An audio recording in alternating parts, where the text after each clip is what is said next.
लोकसभा निवडणुकीच्या अनुषंगाने MIDC Kupwad police Thane हद्दीत रोहित उर्फ दाद्या कदम टोळी हद्दपार।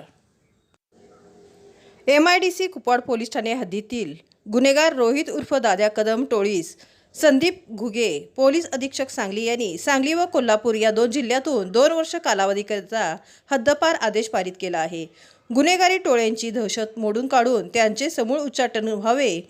या पार्श्वभूमीवर सदरची हद्दपारीची कारवाई करण्यात आलेली आहे। MIDC कुपवाड पोलीस ठाणेच्या हद्दीमध्ये यातील हद्दपार टोळी प्रमुख रोहित उर्फ दाद्या सुदाम कदम वय वर्ष 23 राहणार दुर्गामाता मंदिरजवळ अहिल्यानगर कुपवाड तालुका मिरज जिल्हा सांगली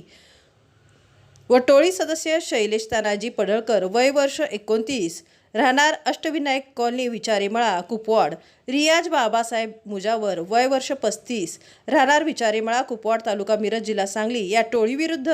सन 2017 ते 2023 मध्ये खून करून पुरावा नष्ट करणे, घातक हत्याराने खुनाचा प्रयत्न करणे, शिवीगाळ दमदाटी करून इच्छापूर्वक दुखापत पोहोचवणे, रात्रीची घरफोडी चोरी करणे अशा स्वरूपाचे शरीराविरुद्धचे व मालमत्तेविरुद्धचे गंभीर गुन्हे दाखल आहेत।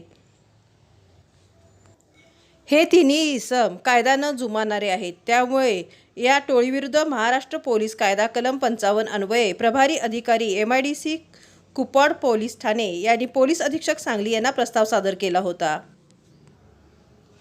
आगामी लोकसभा निवडणुका सण उत्सव या काळात टोळीने गुन्हे करणाऱ्या टोळ्यावर बारकाईने नजर ठेवून त्या नेस्तनाबूत करण्यासाठी यापुढेही कडक कायदेशीर कारवाई करण्यात येणार आहे। सदर कारवाईमध्ये संदीप घुगे पोलीस अधीक्षक सांगली, रितू खोकर अप्पर पोलीस अधीक्षक सांगली यांचे मार्गदर्शनाखाली पोलीस निरीक्षक सतीश शिंदे, स्थानिक गुन्हे अन्वेषण शाखा सांगली अविनाश पाटील, सहाय्यक पोलीस निरीक्षक MIDC कुपवाड पोलीस ठाणे, श्रेणी पोलीस उपनिरीक्षक सिद्धाप्पा रुपनर,